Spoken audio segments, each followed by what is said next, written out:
استعمال فرمایا. لہذا سراج کی تفسیر القرآن بالقرآن کے مطابق یہاں سورج کے ساتھ ہوئی.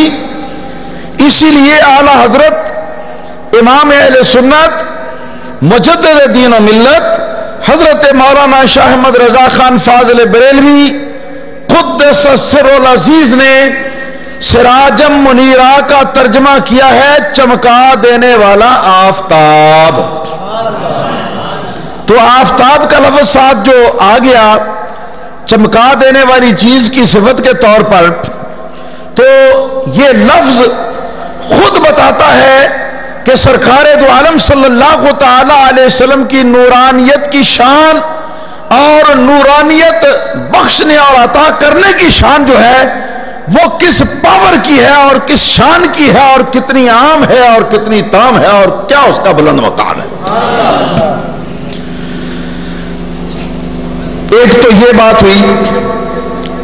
دوسری بات یہ ہے کہ وہاں فرمایا جاءکم من اللہ نور, آ گیا تمہارے پاس اللہ کی طرف سے ایک نور. اور وہ کون؟ محمد مصطفیٰ صلی اللہ علیہ وسلم. تفسیر والوں نے بتایا تو وہاں حضور کی تفسیر, حضور صلی اللہ علیہ وسلم کی صفت ہے نور, اور اس صفت کے بارے میں وضاحت مفسرین کرام نے فرمائی. مگر اس کے برعکس اس آیت کریمہ میں اللہ پاک نے بغیر کسی اور احتمال والی بات کے اختیار کیے کہ سیدھا جناب محمد رسول اللہ صلی اللہ علیہ وسلم کو مخاطب کر کے یا ایھا النبیو کہہ کے تو فرمایا کہ اے محمد مصطفیٰ احمد مجتبیٰ, اے غیب کی خبریں دینے والے پیارے محبوب صلی اللہ علیہ وسلم, ہم نے آپ کو سراج منیر بنا کر بھیجا. تو وہاں نور کی نسبت یہ آیت کے اندر وضاحت نہیں کہ وہ نبی کریم صلی اللہ علیہ وسلم کی ذات ہے, لیکن یہاں اس آیت کریمہ کے اندر منیر ہونے کی نسبت جو ہے وہ سرکار محمد رسول اللہ صلی اللہ تعالی علیہ وسلم کی ذات بابرکات کی طرف بالکل واضح اور صراحتاً الفاظ کے اندر موجود ہے. تو اس آیت کریمہ سے یہ پتہ چلا کہ سرکار دو عالم صلی اللہ تعالی علیہ وسلم کی ذات بابرکات کو نور کے لفظ سے مراد لینا یہ کوئی ایسی بات نہیں کہ جو بات ناممکن ہو یا معاذ اللہ نبی کریم صلی اللہ علیہ وسلم کی شان پر فٹ نہ آتی ہو, یا یہ کہ معاذ اللہ سرکار کی شان اس کے لیے فٹ نہ ہو, نعوذ باللہ ثم نعوذ باللہ. بلکہ اللہ پاک نے اس دوسری آیت کریمہ کے اندر سرکار دو عالم صلی اللہ علیہ وسلم کے لیے منیر کا لفظ کہہ کر صفت نور بھی ثابت کی ہے اور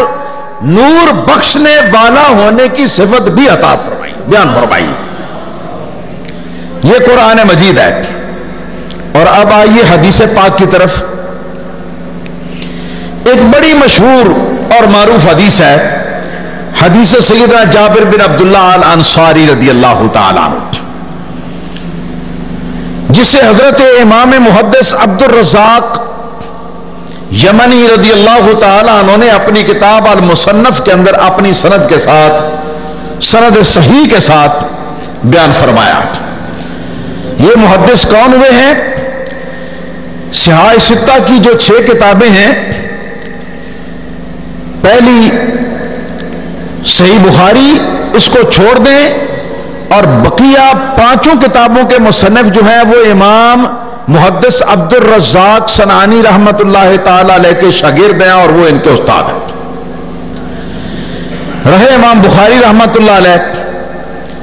تو امام بخاری رحمت اللہ تعالی علیہ نے حدیث پاک کے اندر اس جبل حدیث کا شورا سنا اور سن کر تیاری کی کہ چلو چلتے ہیں یمن میں, چلتے ہیں, چل کے محدث الیمن اور مسند الیمن حضرت محدث عبد الرزاق صنعانی رضی اللہ تعالیٰ عنہ سے چل کے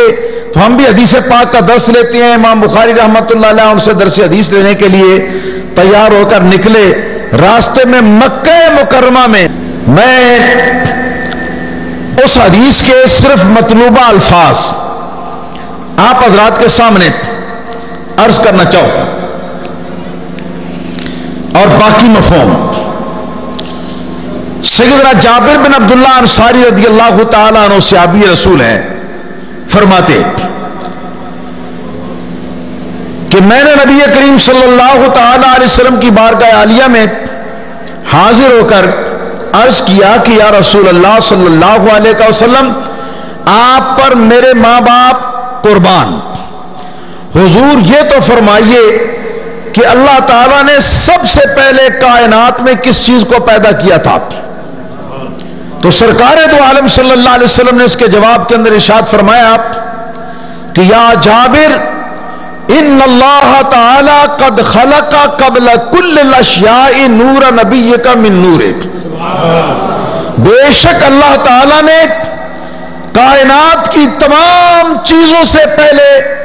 تیرے نبی کا نور اپنے نور سے پیدا فرمایا۔ اس وقت پوری کائنات کے اندر اور کوئی چیز موجود نہ تھی، یہ میں مفہوم بیان کر رہا ہوں۔ چنانچہ پھر یہ نور اللہ کی قدرت سے جہاں اللہ تعالیٰ نے چاہا وہاں یہ گردش میں رہا، تاکہ اللہ تعالیٰ کو یہ منظور ہوا کہ یہ نظام شمسی و قمری، لوح و قلم، عرش و کرسی، دوزخ و جنت وغیرہ ان ساری چیزوں کو پیدا فرمائے، تو اللہ تعالیٰ نے اسی نور محمد مصطفیٰ صلی اللہ تعالی علیہ وآلہ وسلم کی مبارک شعاؤں کو جمع کر کے ان کے میٹیریل سے کئی حصے کر کے تو کسی حصے سے لوح کو بنا دیا، کسی سے قلم کو بنا دیا، کسی سے شمس کو بنا دیا، کسی سے قمر کو بنا دیا، الغرض مختلف کائنات کی جو بڑی بڑی چیزیں ان کو نور محمد مصطفیٰ صلی اللہ علیہ وسلم کی شعاؤں کے میٹیریل سے اللہ تعالیٰ نے پیدا فرمایا۔ اسی کو ایک حدیث پاک کے اندر